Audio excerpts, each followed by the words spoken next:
BJP के राष्ट्रीय अध्यक्ष जेपी नड्डा पर जमकर निशाना साधा। उन्होंने कहा कि केंद्र सरकार जिस तरह लगातार हिमाचल प्रदेश के साथ अछूतों के जैसा व्यवहार कर रही है वह खेदजनक है। प्रेम कौशल ने कहा कि जेपी नड्डा ने प्रदेश सरकार पर निराधार आरोप लगाकर यह साबित कर दिया है कि वह हिमाचल सिर्फ राजनीति करने के उद्देश्य से ही आए थे और उनका प्रदेश की जनता और प्रदेश से जुड़े मुद्दों से कोई सरोकार नहीं है।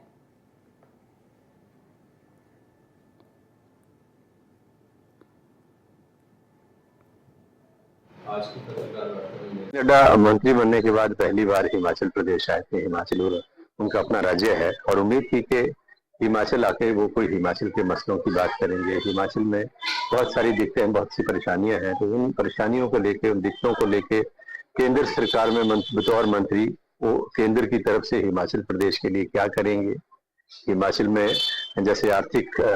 तौर पर हिमाचल की कुछ दिक्कतें हैं, उन दिक्कतों को दूर करने के लिए केंद्र सरकार में रह के वो क्या हिमाचल प्रदेश की मदद कर सकते हैं, हिमाचल के मसलों के ऊपर उनका क्या नजरिया है। तो ऐसी उनसे उम्मीद थी, लेकिन जिस तरीके का उनका कल संबोधन रहा, भाषण रहा, बड़ा दुखद और अफसोसजनक और निराशाजनक रहा कि एक तो शुद्ध राजनीतिक भाषण उन्होंने दिया और दुनिया भर का झूठ जेपी नड्डा ने अपने भाषणों में कहा। चाहे वो टॉयलेट टैक्स की बात हो, चाहे केंद्र से जो प्रदेश को पैसा मिल रहा है उसको लेकर उन्होंने कहा कि हमारी कड़छी बहुत बड़ी है लेकिन यहाँ की जो पत्तल है उसमें छेद है। तो इस तरह की बातें करके उन्होंने, मैं समझता हूँ कि बहुत बड़ा झूठ बोला है।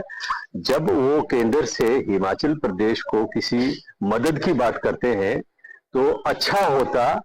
कि वो सरकार हिमाचल की जो है उसके ऊपर आरोप लगाने के साथ साथ तथ्य और साक्ष्य भी प्रस्तुत करते कि ये पैसा हमने केंद्र से हिमाचल प्रदेश को जो योजनाओं में मिलता है उसके अतिरिक्त दिया है और इस पैसे में हिमाचल प्रदेश की सरकार ने कोई गड़बड़ की है, वो तथ्य देते तो मैं समझता कि उन्होंने कोई सही बात कर रहे हैं, लेकिन तथ्य कोई नहीं, जुबानी झूठ बोल के जो है उन्होंने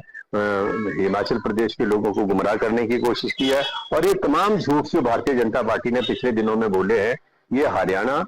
के जो चुनाव चल रहे हैं उन चुनावों में वहां के लोगों को गुमराह करने के दृष्टिकोण से बोले हैं। लेकिन ज्यादा दुर्भाग्यपूर्ण तब हो जाता है जब राष्ट्रीय अध्यक्ष और वो भी अपने राज्य में आके लगातार और बड़े बड़े झूठ बोले। हालांकि भाजपा के नेता झूठ बोले उसमें कोई आश्चर्य की बात नहीं है, क्योंकि ये पार्टी ही झूठ बोलने वाले लोगों की है, पर अपने घर में आके झूठ बोलना जो है मैं समझता हूँ वो बाजी नहीं।